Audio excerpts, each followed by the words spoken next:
பலப்படுத்த நீ பலனடைந்திட உன்னை மறுபடியும்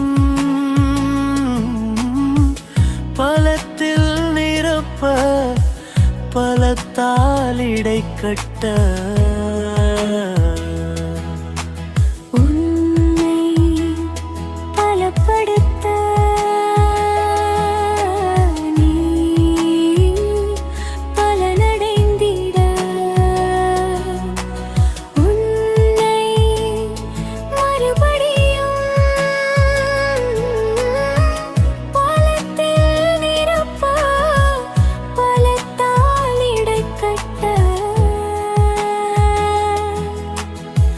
கழுகுகளைப் போல் பலனடைந்து படைந்திட உன்னை மறுபடியும் பலப்படுத்துவேன். உன்னை மறுபடியும் பலப்படுத்துவேன். கழுகுகளைப் போல் பலனடைந்து பறந்திட உன்னை மறுபடியும் உன்னை மறுபடியும்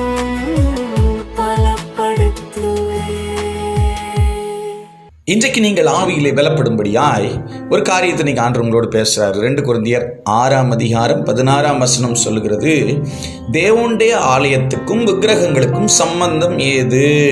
இன்னைக்கு நிறைய நேரங்கள்ல நாம் நம்முடைய ஆலயமாகிய உடலை சில காரியங்களுக்கு அடிமைப்படுத்தி விடுகிறோம். எப்படி அப்படின்னா, விக்கிரகம் அப்படின்னா ஸ்டாச்சு அப்படின்னு சொல்லுவோம்.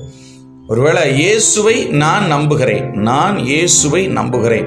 ஆனால் இயேசுவை நம்புறதுக்கு பதிலாக நான் இயேசுவை விட அதிகமாக என்னுடைய மொபைல் ஃபோனை நான் நம்புகிறேன் அப்படின்னா எனக்கு விக்கிரகம் எது தெரியுமா? மொபைல் ஃபோன் தான். நான் இயேசுவை விட அதிகமாக பணத்தை நம்புகிறேன் அப்படின்னா எனக்கு பணம் தான் விக்கிரகம். நான் இயேசுவை விட அதிகமாக என் காரை நம்புகிறேன் அப்படின்னா என்னுடைய கார் தான் எனக்கு விக்கிரகம். இயேசுவை விட அதிகமாக என் பைக் மேலே நான் ரொம்ப ஆசையாக இருக்கிறேன். பைக் தான் எனக்கு உயிர், பைக் ரேஸ் பண்ணணும், அதுதான் என் உயிர், டார்கெட் அப்படின்னா நான் இயேசுவை விட அதிகமாக இந்த பைக்கை நம்புறதுனால இந்த பைக்கு தான் எனக்கு விக்கிரகம். இன்றைக்கு ஆண்டவர் உங்களோட பேசுறாரு, உங்களுடைய வாழ்க்கையிலே உங்களுடைய சரீரமாகிய ஆலயத்தில் எது விக்கிரகமாக இருக்கிறது? இயேசு கிறிஸ்து என்கிற ஆவியானவர் மாத்திரம் உங்களோடு இருக்கிறாரா? இல்லை என்றால் உலகப் பொருட்கள் நிறைந்த ஒரு காரியமாக உங்களுடைய வாழ்க்கை இருக்கான்னு ஆண்டவர் கேட்குறாரு. நிறைய பேருக்கு பார்த்தீங்கன்னா, சில பெண்களுக்கெல்லாம் இன்னொருத்தங்க சேலை கட்டிட்டு வந்துட்டாங்க அப்படின்னா அதை பார்த்த உடனே அது எங்கே வாங்கினீங்க, எவ்வளோ விலைன்னு கேட்கல அப்படின்னா உங்களுக்கு தூக்கம் வராது.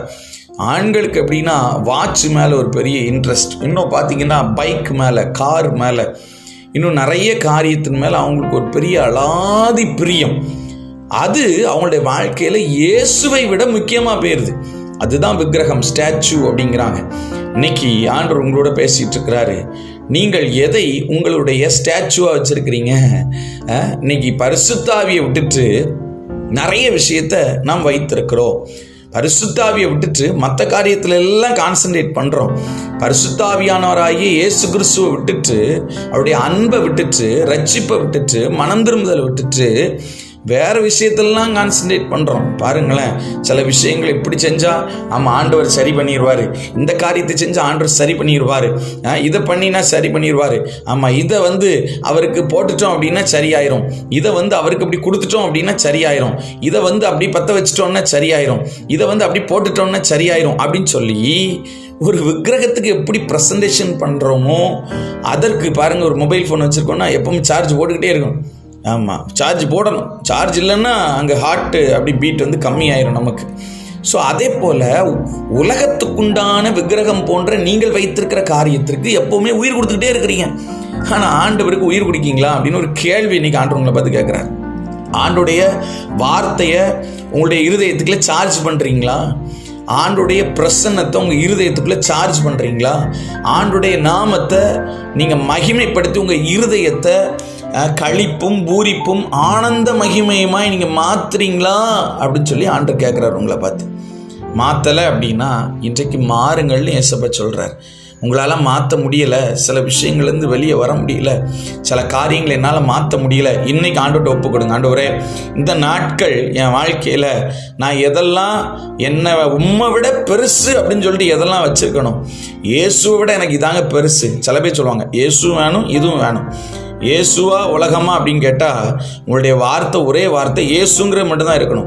இல்லைங்க இதுவும் வேணும்ல, இது இருந்தால் தானே உலகத்தில் வாழ முடியும். இல்லைங்க இயேசு இல்லைன்னா உலகத்தில் வாழ முடியாது. பொருள் இல்லைன்னா கூட வாழ்ந்துருவோம், மற்ற காரியம் இல்லைன்னா கூட வாழ்ந்துருவோம். பாருங்க, எலியா தேவனை மாத்திரம் மையமாய் கொண்டிருந்தான். கேரித்தாற்றங்கரையில் பல வருஷம் பல மாதம் அவனுக்கு சாப்பாடு ஆண்டவர் கொடுத்தாரு. நல்லா கேட்டுக்கோங்க, கேரித்தாற்று நீர் வற்றி போச்சு. அப்போ ஆண்டவர் அவனை வேற இடத்துக்கு ஷிஃப்ட் பண்ணுறாரு. பாருங்க, அதில் அவனை போஷித்தது என்ன? அவனுடைய வலிமையா அல்லது எப்படியாவது சாப்பிட்றணும்னு அவன் பட்ட பிரயாசமா? இல்லை, ஆண்டோடைய மகிமையின் அபிஷேகம், அவன் மேலே கர்த்தர் வைத்திருக்கிற பிரியம், அவன் ஆண்டவர் மேலே வச்சிருக்கிற பிரியம், அதான் அவனை வாழ வச்சுது. வசனம் தெளிவாக சொல்லுது, மனுஷன் அப்பத்தினாலே மாத்திரமல்ல தேவனுடைய வாயிலிருந்து புறப்படுகிற ஒவ்வொரு வார்த்தையினாலும் பிழைப்பான்.